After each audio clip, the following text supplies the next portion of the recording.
Bueno, egunon guztioi. Good morning, everybody. Thank you so much. I should like to firstly thank all those people who are organizing this meeting for allowing me to introduce to you Joaquín Gorrochategui. This is not an easy task. Joaquín Gorrochategui is a gentleman with a great deal of experience. He's very well known in the world of the Basque language and, in fact, outside the world of Basque linguistics as well. And if we add to that the fact that personally he's very close to us, so that makes it even more difficult for me to introduce him to you. But as you already know, many of you, Joaquín Gorrochategui is professor of Indo-European linguistics at the University of Basque Country. He's held that post for many years now.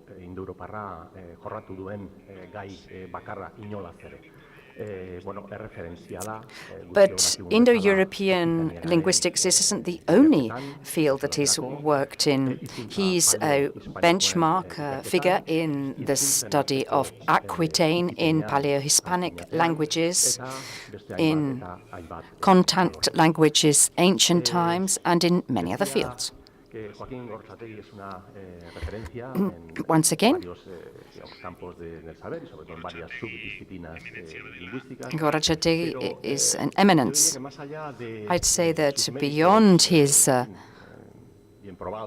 merit that's already well known, in all the fields that I've mentioned in European linguistics, in the study of Aquitaine, in the study of linguistic contact in ancient times, in Paleo-Hispanic languages and scripts. I think that beyond that, Joaquín Gorrochategui personally, for more than one or two of us in the room, or more than one or two of us who know him, it's like a coming together of instinct, talent, and work, all with a view to progressing in fields such as fragmentary languages where imagination and sometimes ingenuity can be enemies of science. But there, Joaquín, I think, has been able to add creativity and imagination, which serves to sound critical knowledge. And this gives you a certain amount of guarantee when trying to progress in science and knowledge. As I said earlier, Joaquín is a well-known benchmark figure in different fields, and his many writings in many fields we can enjoy now thanks to the fact that his work has been published in 3 volumes. 3 volumes containing some of his most well-known work not so well-known. But until today, this is the first time that everything that he's published has been brought together in 3 tomes, 3 volumes, which we're going to be able to enjoy. In fact, we already have the first volume out, hot off the press, and the next ones will be out shortly. I don't want to take any more time away from him and his talk. I just would like to finish by saying, talking about the definition that Roman Jakobson gave of himself. Joaquín, he's saying in Latin. And for the millennials, I don't know if we've got any millennials out in the room. Joaquín is a linguist with a capital L, and nothing outside of linguists is outside his field of knowledge. So, Joaquín, off you go. Muchas gracias, eskerrik asko, Iban, zure hitz ederroiengatik. Azkenengo aipua uste dut jatorria Terentzion. Thank you very much. I think it was Terencio who said that, not Jakobsen. I'd like to start by saying that we are used to, when a researcher retires, for there to be events paying homage to him.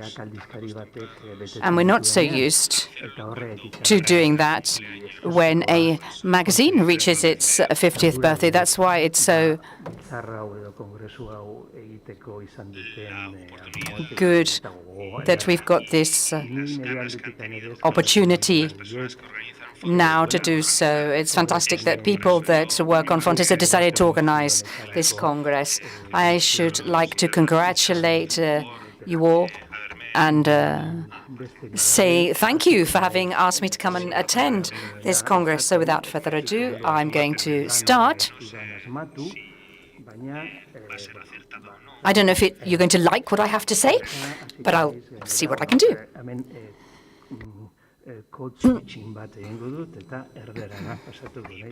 And I'm going to speak now in Spanish. A little bit of code switching going on here. So I'm going to speak Spanish.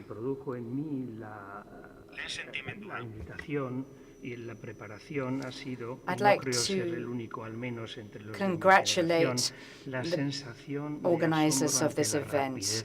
It's incredible how half a century has gone by since Fontes was created in 1969. But 50 years, yes, I mean 50 years is sufficient to see how clearly the tremendous strides that studies of Basque language, literature, has gone through in this period. And I should like to therefore make use of this anniversary to tell you a little bit more about the research and the progress that we've seen in the last decades in regard to the history of the Basque language. And I'm going to take two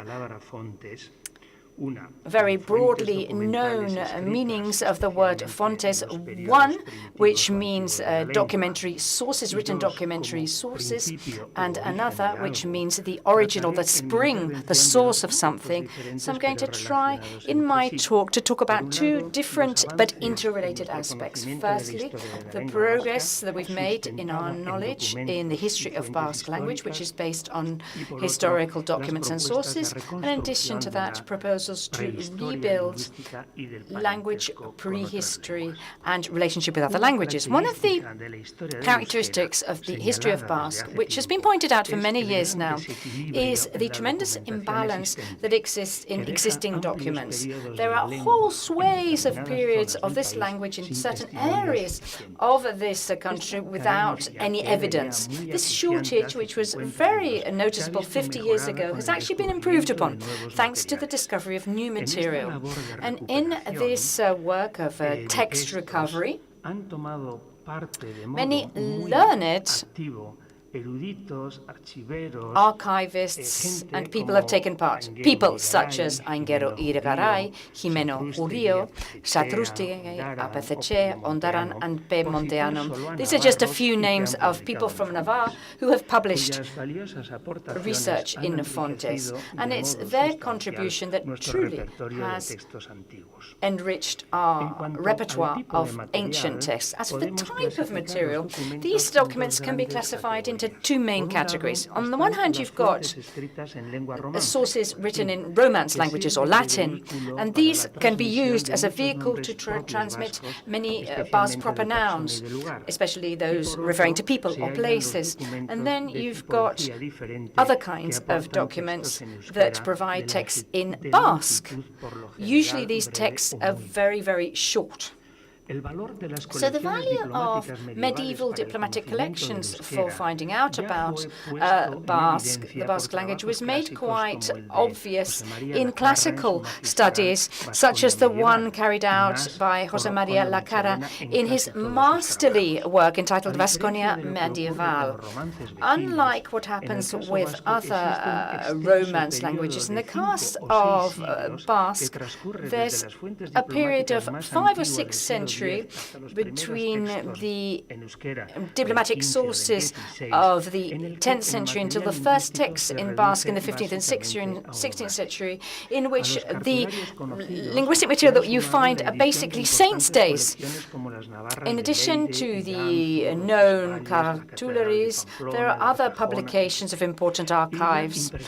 And there's also the impressive collection of what's entitled Fuentes Documentales Medievales del País Vasco, which was published by Euskal Ikaskuntza, and which since 1983 until today has published 151 books with documents taken from the Navarre General Archives, from chanceries, monasteries, collegiates, and a whole series of other local archives predating 1520, which is where the cutoff date is put. One of the first works involved in systematizing the wealth of information that's contained in these type of archives was the work carried out by Jesus Arazamendi, who had to organize all this material in subject areas. And that helped us understand the lexicon and the different derivation that support that. Although proper nouns gives us a certain limited amount of knowledge about language, if there's a lot of them, they're varied and they're well distributed, it's precious material to try to eliminate certain aspects of the linguistic situations. Firstly, the extension of this language is in specific dates. The very happy founding of a notebook reflecting the taxes paid by farm workers at Murillo el Fruto shows that Basque was still spoken in this part of Navarra in the 14th century. If you analyze the names, you can get information about their variability and territorial distribution, where you can also draw consequences for dialectology, not just about the use of lexical words such as aurre and aitzin, but also as far as the phonetics go. We've got the different ways of saying aitz and aritz, and a very detailed study of place names of an area over time, in the fortunate case if we have a whole set of documents, can give us very useful information to give us an idea of the continuity or breakages, whether they be interlinguistic, for example, when Basque is replaced by Romance with the hiding of the place name, or whether they be intralinguistic, in which case you can say that there are certain language changes. They can be phonetic evolution or dialect spreading. An interesting matter over recent years is the presence, status, and evolution of aspiration in different Basque dialects.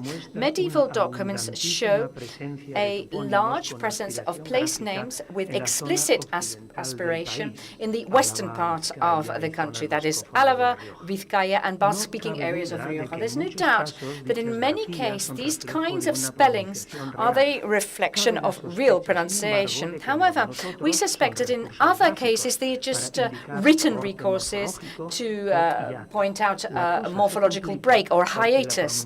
Things become more complicated because real pronunciation can be explained historically in more than one way.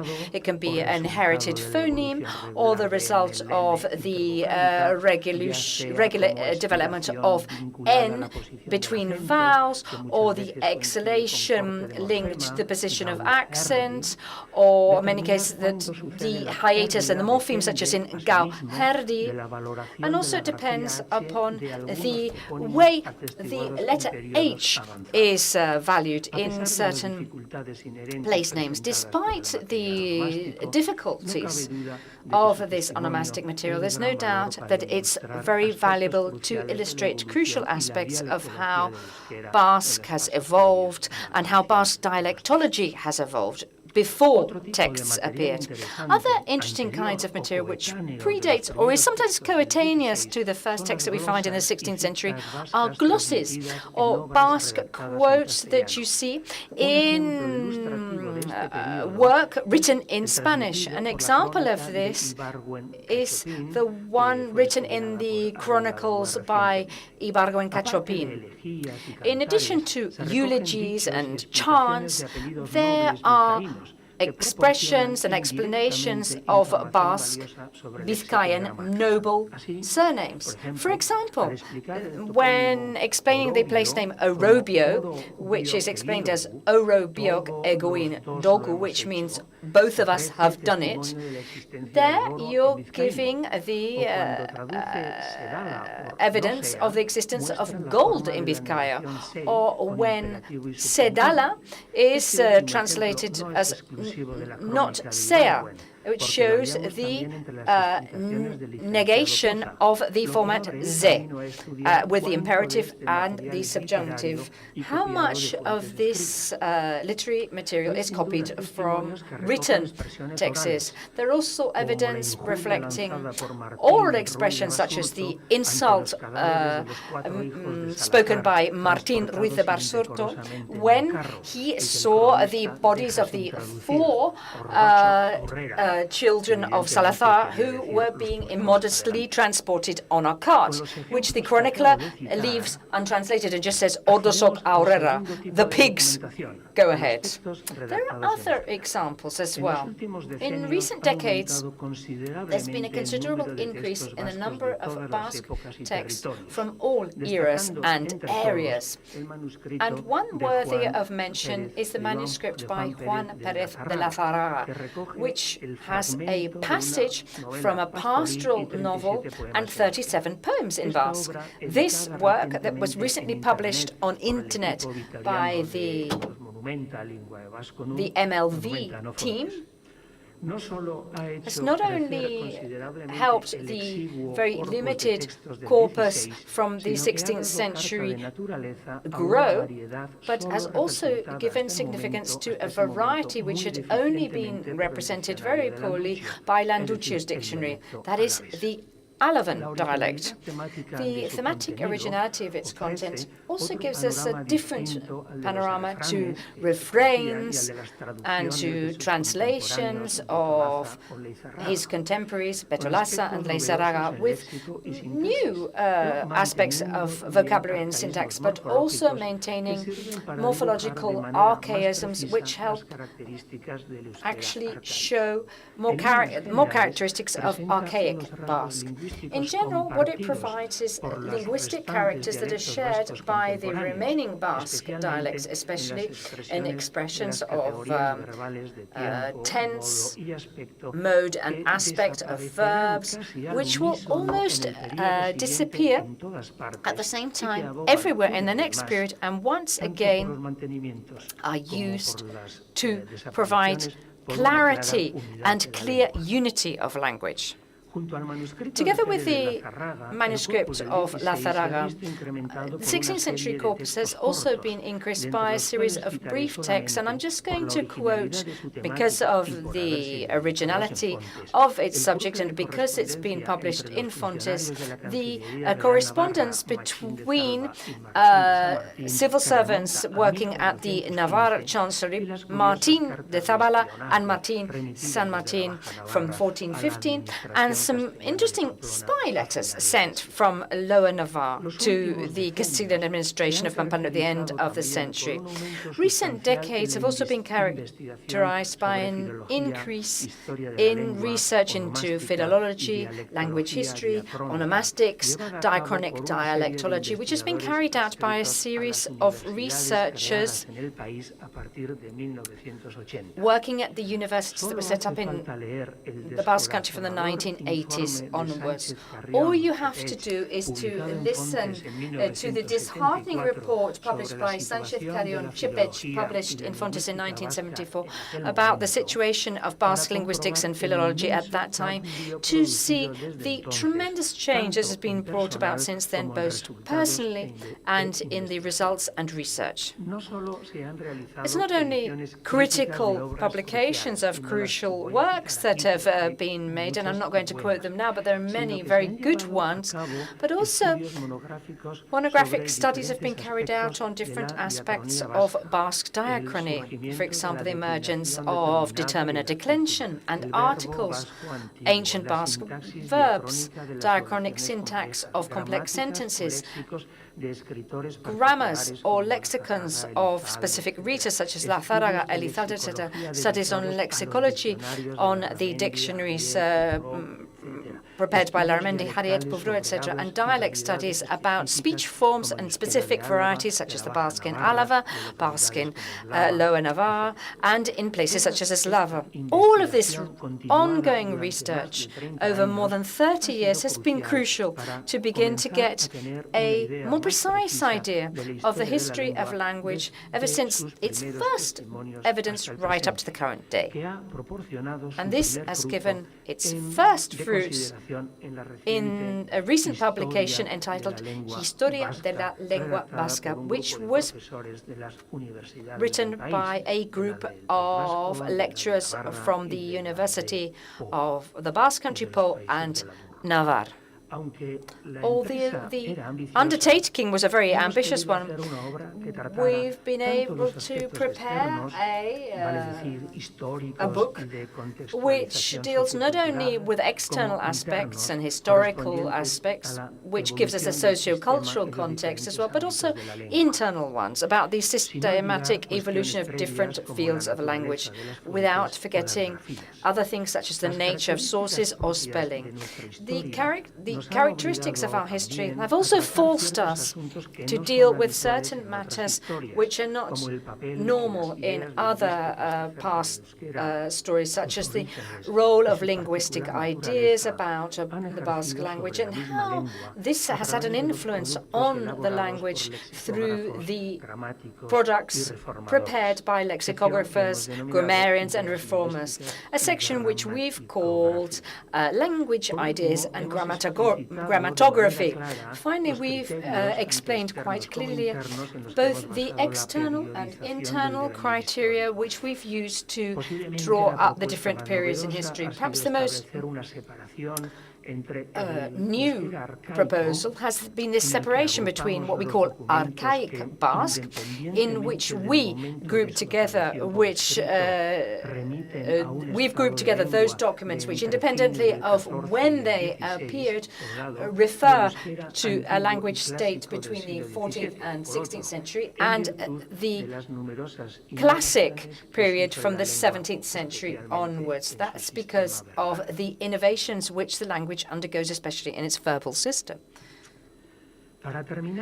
And to finish with this section on the sources that I've used, and as a transition to the second part of my talk, I'm just going to talk about the inscriptions that have been found in ancient Rome.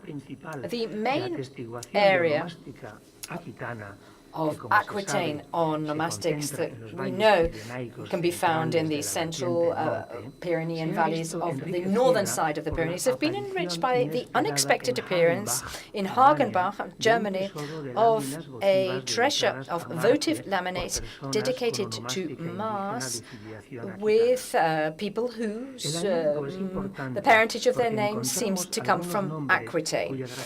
It's important because the spelling is unexpected. For example, Zembus. This find, it breaks a well-respected rule by previous documents, which is that sibilants have a fricative realization when they're initially positioned, and affricates at the end of a word, which are noted by S and XS. For example, Sene and Belex. But as Zembus can only be a spelling variation of sembe and not something that comes from a different lexicon, we should think that this is written expression of palatalization, which is a morphophonological recourse which has been seen since medieval times. Where the new evidence has really changed our previous way of saying things has been in the southern slopes, in the Basque area. With the appearance of the Lerga inscription 1960, that placed on the map a clear evidence of Basqueness in a territory which, up until then, as Gómez Moreno had said, had very little proof of that. Even in the repertory of Latin inscriptions published by Castillo in 1981, the proof of Vascon evidence were very scarce. It's only later that burial inscriptions and votive altars that have appeared from the area of Cinco-Obilias right until Estelia, which show quite clearly that there is a language that's related to Basque. Together with these Vascon names, we have also found since 1992 an inscription in Iberian language on a mosaic from Muruzabal de Andion, and this is interpreted and in different fashions. There's a great debate surrounding how this should be interpreted. I'm going to skip this. These are names of people and divinities. In recent years, we've also found people's names in the south of the Ebro River, at the heads of the Sidacoa and Linares River, that are very, very different to their Celt-Iberian neighbors in certain areas and make them near to the Basque Aquitaine names. These Vascon evidence that come from the early imperial era confirm the presence of a Basque-like language in Vascon territory in ancient times. And this explains the presence of Basque in the south of the Pyrenees, which is a result of an invasion from Aquitaine after the fall of the Roman Empire.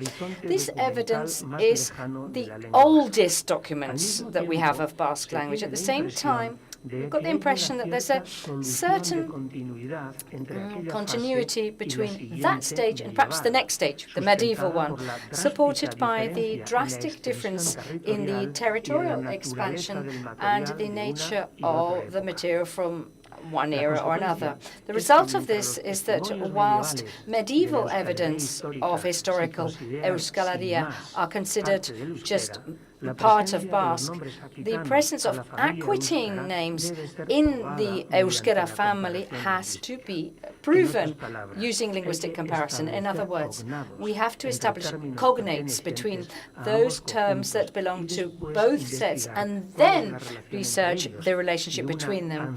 If it's an ancestral relationship which exists between a previous and later stage of the same language, or a collateral one which would realize the kinship between this parentage.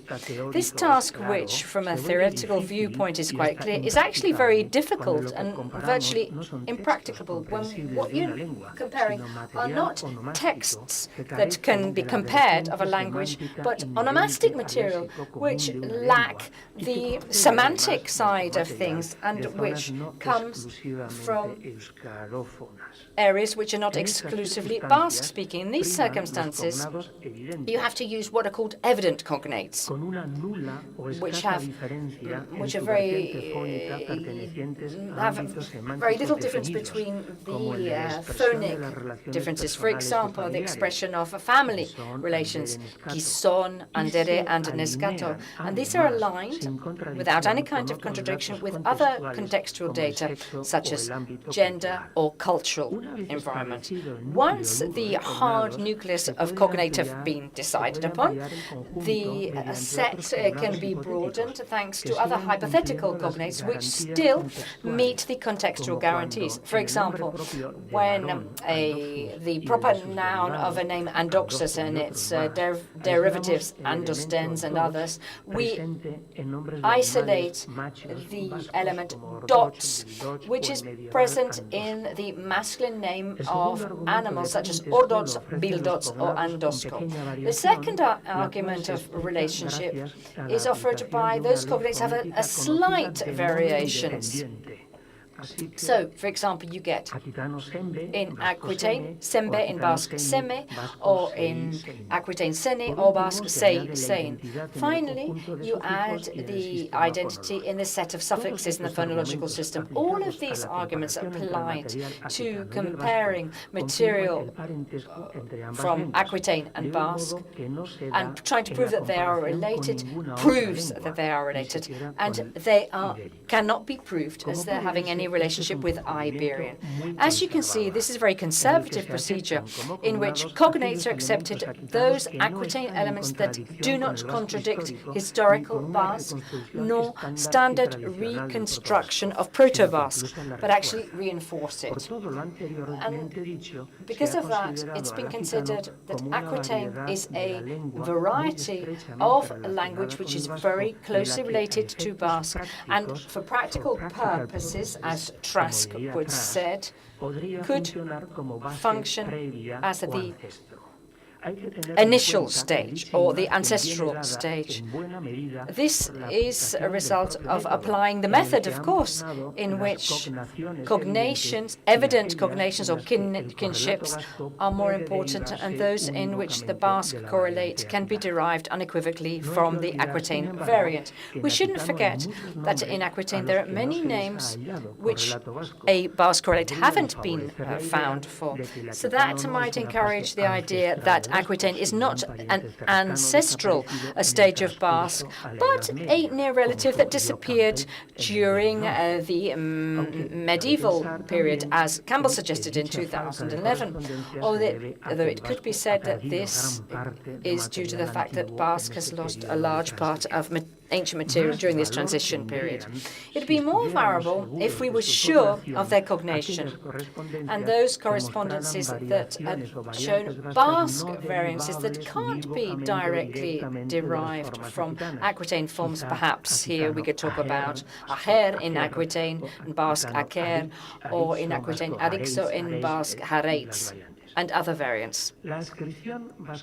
Basque affiliation of recent material coming from Saurian lands responds to the same requirements and procedures used in comparison of Aquitaine material. The existence of the Basque name Sesenko, which has been given so much importance, only has a value because together with this name Sesenko, we also find the aspiration suffix ta, and the suffixal switching linked to the gender expression, which is onso for men and onse for women. These are characteristics that are shared both by southern Basque names and northern Aquitaine names, which would seem to suggest that they both belong to a common family or a common language. We also find that on both sides of the Pyrenees. Another characteristic or feature are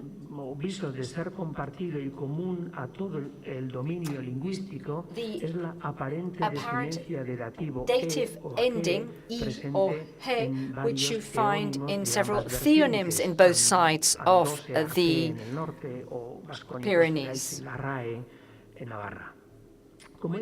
As I said earlier, when comparing Basque and Aquitaine, we tend to seek coinciding traits or plesiomorphs, because that's how we can prove language kinship.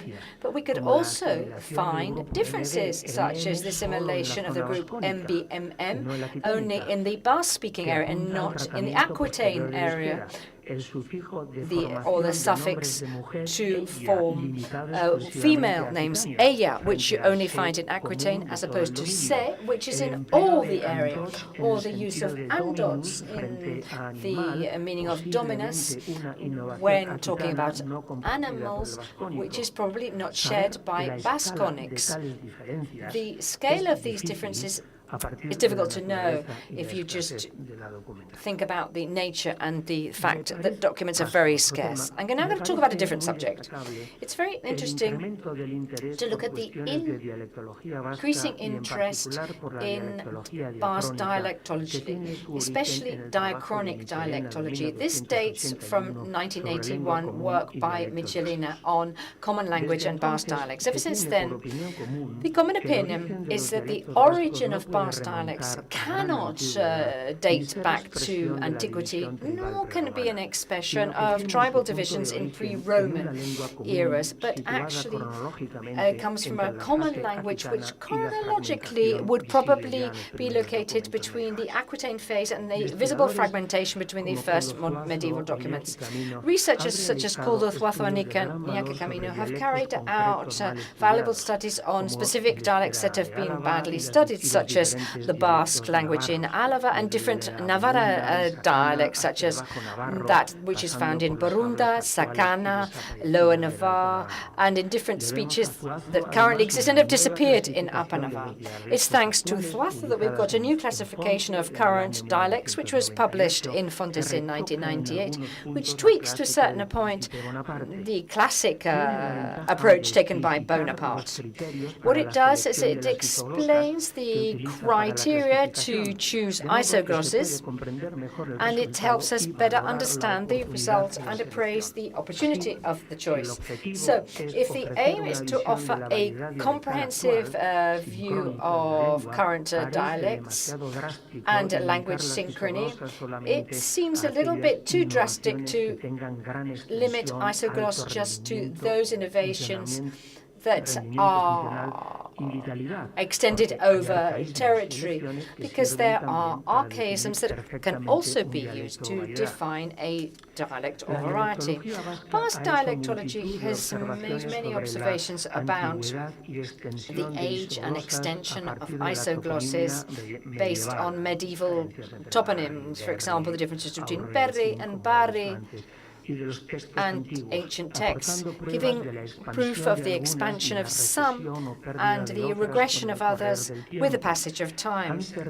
These have been used to give us a dynamic idea of the evolution of Basque dialects, in which new entities have emerged, such as Western Basque, which includes not just a Vizcayan, but also Alavan, and part of the Western and Southern Guipuzcoan dialect, in the creation of which we've seen an important role in the innovations that have emerged in Vitoria, and also the appearance of the gradual accumulation of isoglosses between dialects on both sides of the state border, which blurs this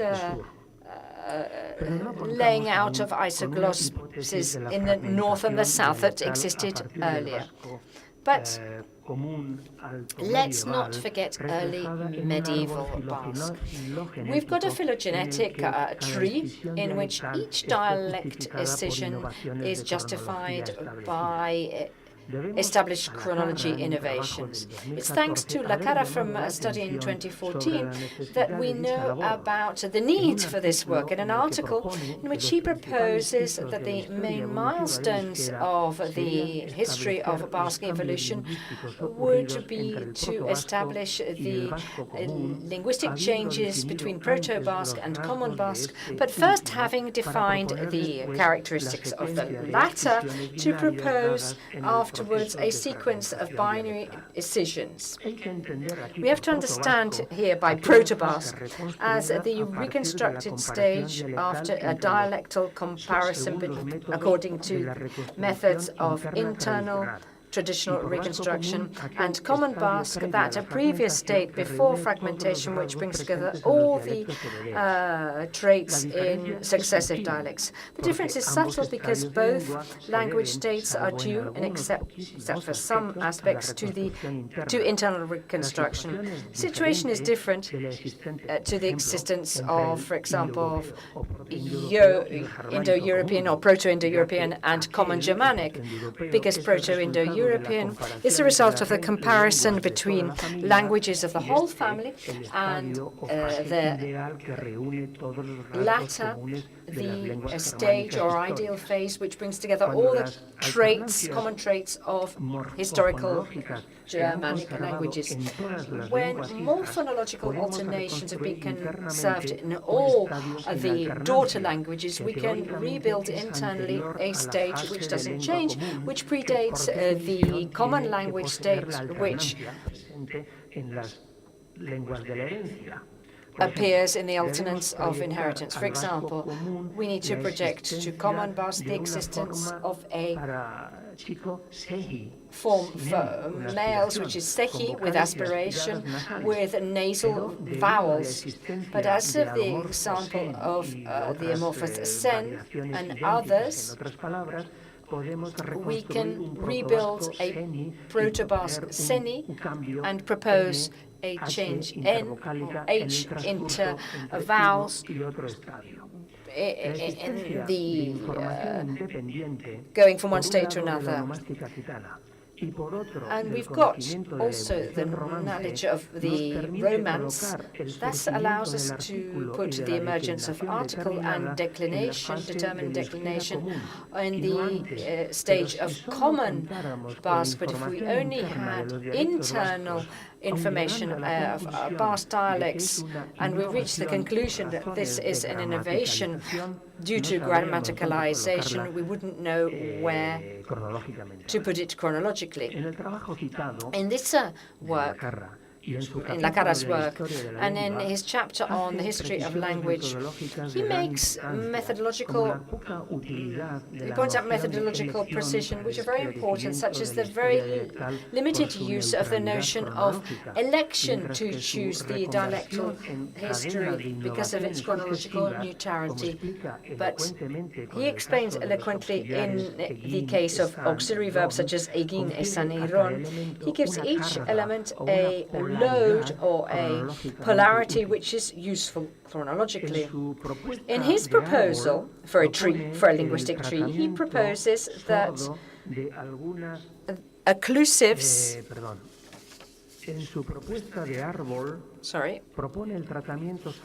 in his the tree that he proposes, he looks at the occlusive, nasal and lateral occlusives in Roncalès and Suletin as the first decision that actually divided the common language between an Eastern Basque and the rest.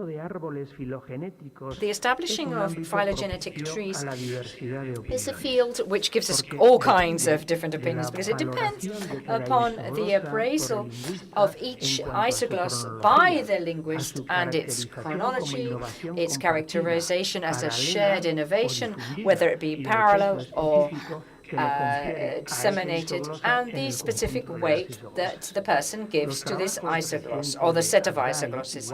Recent work by Aldai and Walde, which can be joined by others made by Camino, just show the interest that this matter has brought to the fore, and which I hope will continue in coming years.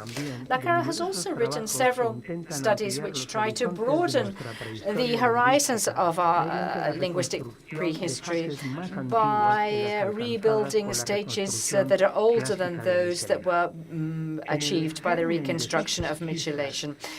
At the heart of his study is the search for a canonic structure for Basque root, similar to what Benveniste's root theory did in the reconstruction of Indo-European, which reduced the large multiplicity of roots accepted until then until just one diagram, using the inexistence of terms, old terms that finished in occlusive, and concludes that is Lacara concludes that Basque roots was monosyllabical with certain phonotactic constraints. In the same way that Benveniste's theory was used to better understand many Indo-European ablaut alternations and to establish new cognates, the assumption of a new canonic diagram explains quite well the structure of phonosymbolism modalisms and opens the road to reduce to some kind of a common diagram the formation of compound verbs and making certain morphological cuts where they no longer exist, such as gibel, gisen. This diagram of monosyllabic root needs to be projected to the ancient Proto-Basque, distant ancient Proto-Basque, before modern Proto-Basque and Aquitaine, because here of around 60 documented bases in Aquitaine, 50 have 2 syllables and only 10 are monosyllables. To explain the emergence of Basque 2-syllable terms is feasible in certain cases when you perceive the existence of suffixes, for example, in seni and sembe. Supposedly there are I and be, or in redoubled formations, or in eder, or possible cognates, radical cognates such as gisen and gibel, and doch and bildoch. But it's difficult in other many cases in which the establishment of cognates is a very subjective process and it doesn't proffer sufficient semantical guarantees, and with the acceptance of phonetic changes that haven't been properly checked. Here, I would include many elements of what Lacara has called lexical families. And, for example, patrimonial formations such as begi, goyegi, or loanwords such as negar from lacrima. When recovering proto-historical states, this work to seek cognates and to analyze morphemes have added to it holistic types of criteria, which can provide an image of typologically coherent proto-language with monosyllabical roots and prefixes obtained in previous analysis, and with grammaticalization criteria, which suggests ways of creating bound morphemes or affixes. This final methodology, or most recent methodology, has led Lacara to propose the existence of serial verbs in ancient Proto-Basque, which have been grammaticalized, and that's derived in many affixes and inflectional verbal endings. Everything that's proposed by Lacara is incredible and opens new, interesting routes, but we shouldn't forget that as we're talking about prehistoric processes, and as we don't know in detail what kind of semantic changes took part, they can just be taken only as suggestions of a possibility. I agree with the clarifications that Brian Joseph makes about the use of grammaticalization in historical linguists, and especially in the way he says that this is a label that has come afterwards, i.e.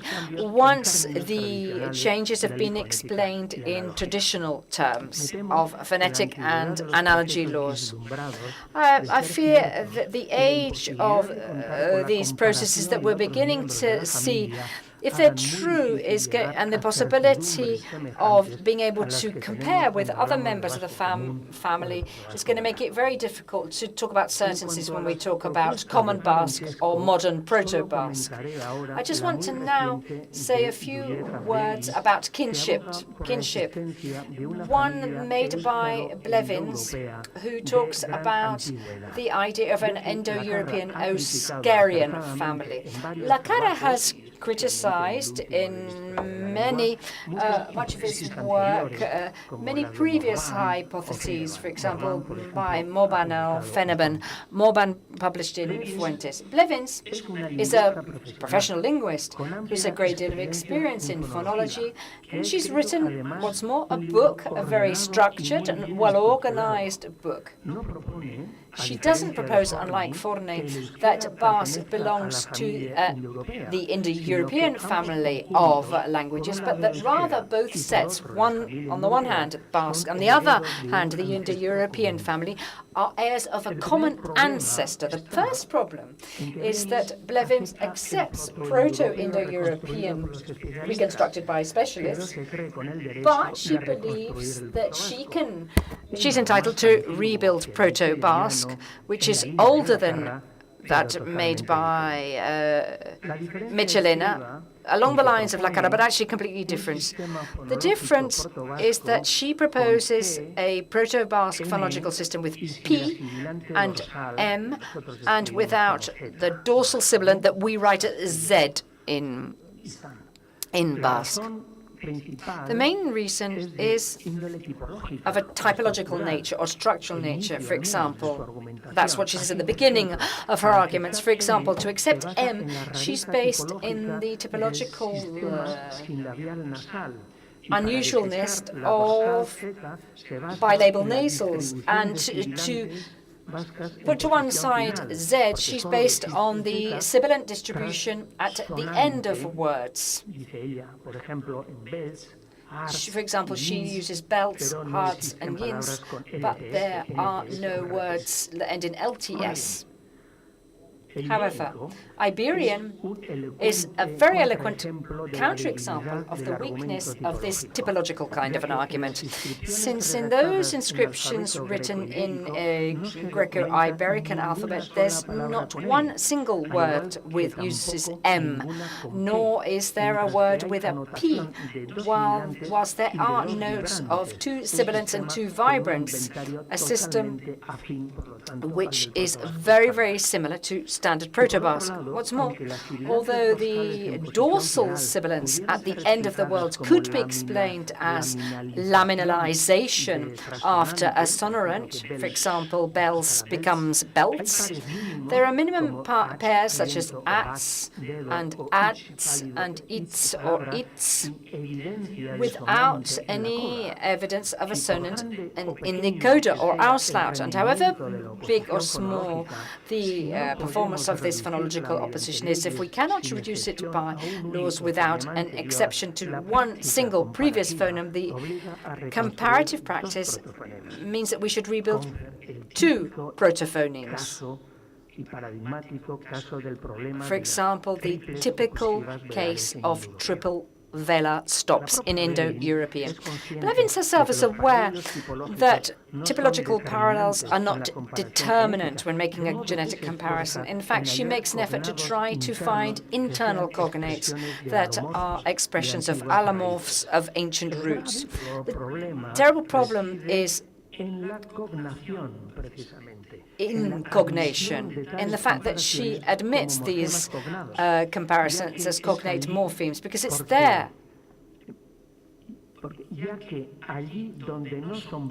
Where they're not loans, for example, arpoin, arpon, or escalapoin.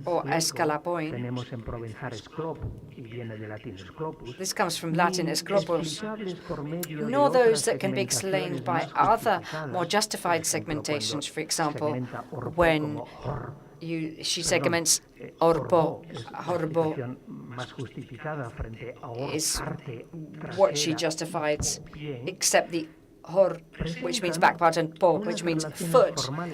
She gives not very evident semantic relations. And if we're going to accept them, we have to admit the existence of elements such as initial H and phonetical process and everything that she admits to derive to esur, asur, and proto-H, not independently justified.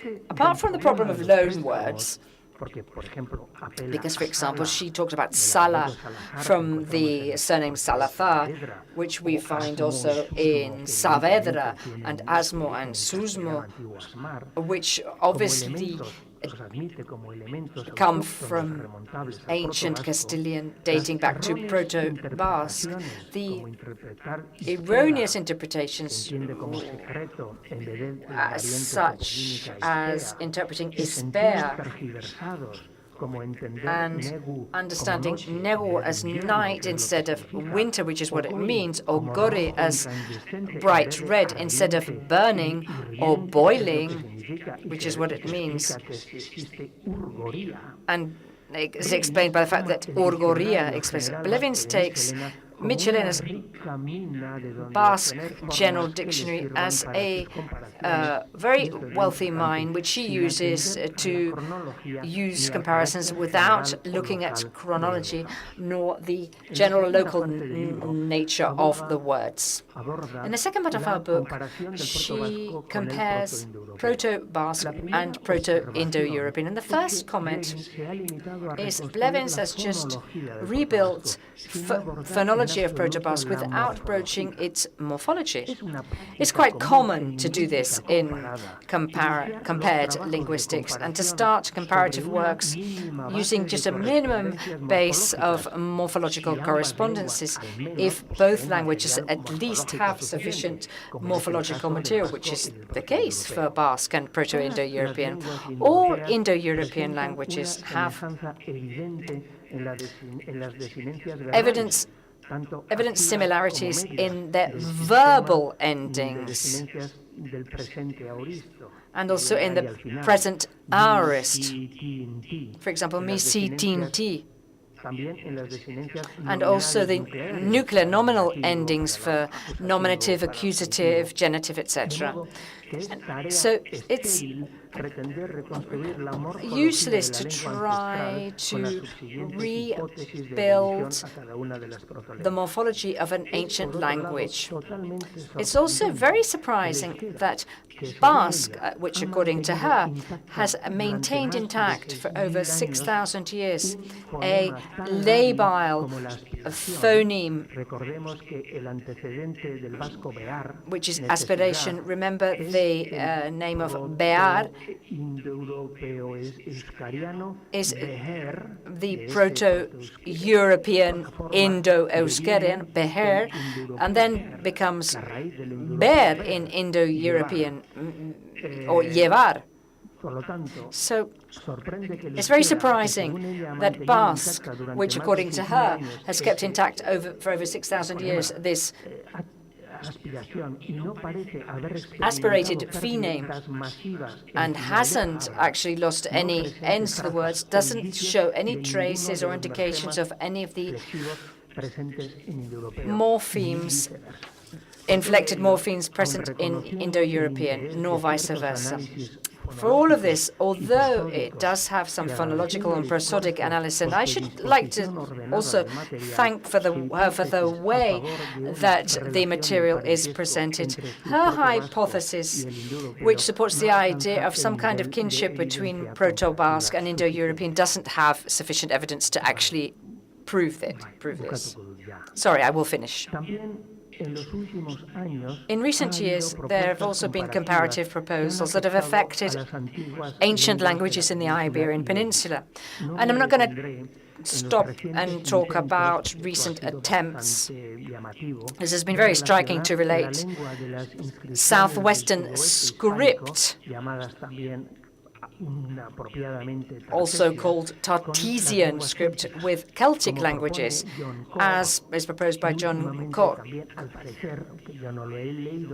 And it would also apparently been proposed by Terence Kaufman within an interdisciplinary program formed by archaeologists and geneticists, which feel that they've found in the European West the irradiating focus of Proto-Celtic, because all of these issues affect only just slightly Basque. A direct relationship, however, you can find in the proposals that actually promote the idea of an Iberian and a Basque number system, which seems to have been accepted in some circles and of which have even reached Wikipedia. The problem here, as always, is in accepting the comparanda as cognates.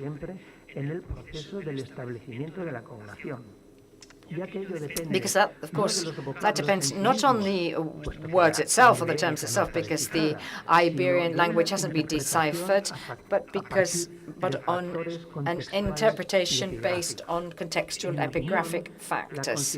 In my opinion, considering Iberian segments as numerals is not the only option, not by a long way, and it's also possible in all contexts to interpret it as a common noun or a proper noun. In some cases, such as the recently discovered text from Casinos, which is this one, the term abarcares is compared with the Basque term amar, meaning 10, and seyar and be with say and be, 6 and 2, forgetting to explain the endings of the first two terms.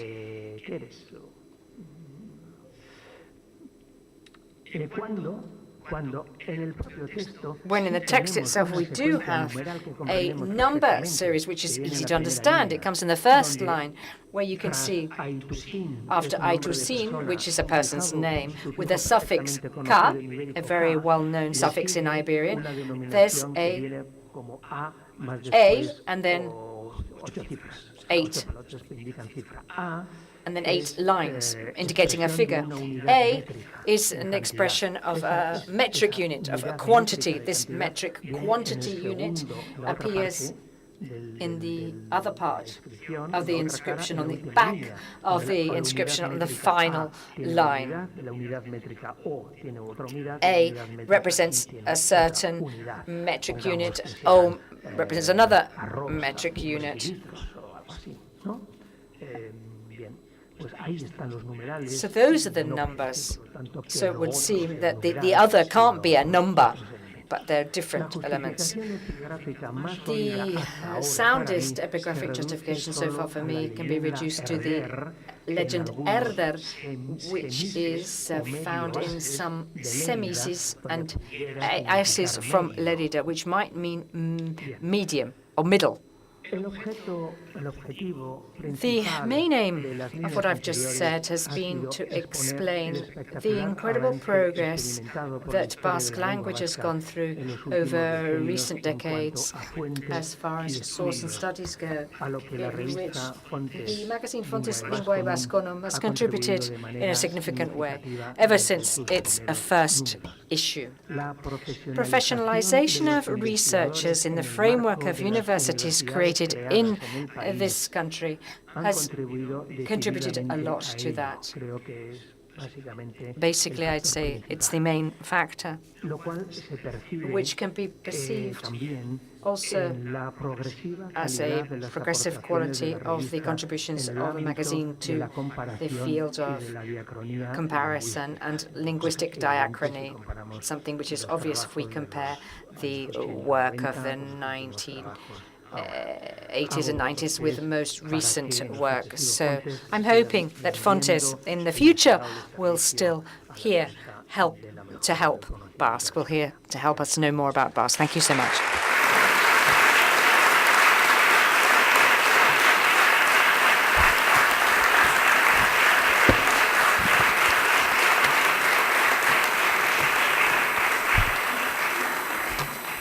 Mila esker, Joaquín, hain informazio eta eduki. Thank you so much, Joaquín, for that interesting talk and some new information.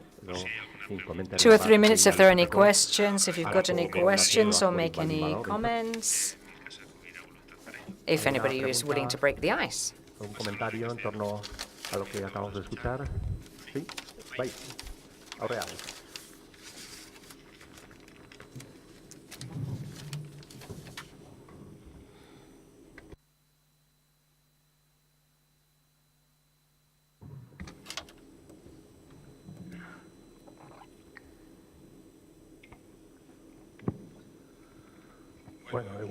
Good morning. Thank you so much. It was a very good talk and a very surprising talk. Everything that you said, I just wanted to say one thing, and I'll say it in Spanish. charla, un poquito nada más. Voy a hacer una pequeña puntualización. I want to clarify something. I think you use onomastics from Soria to leave to one side what's called late Basconization. But you haven't used it as Sanchez Albornoz uses it. He uses that as an expansion of Basconic towards the east of the country, not from the north to the south of the Pyrenees. That would be the Aquitanization, the late Aquitanization, not the Basconization. In this case, the expansion of this language, which has been created somewhere in the Pyrenees between Pamplona and its north, for example, somewhere around San Juan, via the border, and its expansion to the west, where there's been no previous examples of anything that appears in Soria. What appears in Soria is very striking, but I don't actually think it's what we've seen in Soria actually implies that there's a large aquitine presence. Many specialists doubt that it's monolingual. I just wanted to point that out. And if in this case, we talk about Bascization means what Sanchez Albornoz wanted. Maybe Joaquín agrees with that. More specifically, of course, this subject could take areas. I said it was a late, that it was Aquinization. I said it was a theory, a written theory that is defended by several people. And I think the ancient documents, not just from Soria, but also from Navarre, shows that. Everything else is crucially related to what we can call Common Basque, and it's related, but Common Basque, I think in upcoming years, research is going to concentrate on this chronological period, and excavations are being carried out. There'll be additional assistance, and I think that in this period of time, between late antiquity, a lot of research will be done from now onwards on that period. Thank you. I'm sorry, we don't have any time for more. We're going for coffee. Thank you so much. See you back there later.